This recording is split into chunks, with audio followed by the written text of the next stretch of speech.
On nous appelle les immigrés ici, et là-bas on nous appelle les migrés. Voilà où on en est. On est chez nous nulle part. Alors on a tendance à se considérer chez nous partout. On fait du mieux vraiment avec les armes qu'on a, on fait du mieux qu'on peut pour se faire notre identité.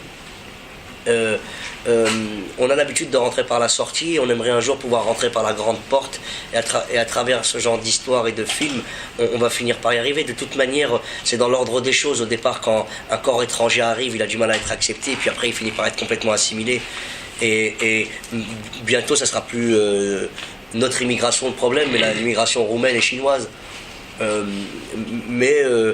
Avant de pouvoir nous faire le deuil de certaines choses et d'en apprécier d'autres, il faut qu'on fasse connaissance avec soi-même, et qu'on arrête d'écouter ce qu'on entend sur l'immigration à la télévision. On a l'impression d'être une mauvaise nouvelle, alors qu'on est une très bonne nouvelle. On rapporte de l'argent à la France, on contribue pleinement à son essor. On devrait nous remercier. Les Italiens ont vécu ça aussi il y a quelques décennies. Oui, les Italiens, les Polonais, bien sûr, tous là. Mais pour revenir à Julie, je la laisse exprimer, mais forcément aujourd'hui on a beaucoup plus de gens qui sont issus d'immigration qu'on ne le croit, oui, même quand elle est lointaine. Ça m'a vachement touchée cette histoire, parce que je disais vraiment que c'est... on est tous... pour moi ça parle vraiment de pourquoi aujourd'hui on est français.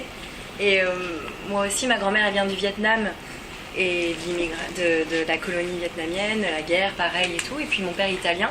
Et j'ai l'impression que cette histoire aussi parle de mes parents, parle de moi. Et aujourd'hui, j'ai l'impression que c'est ça, être français.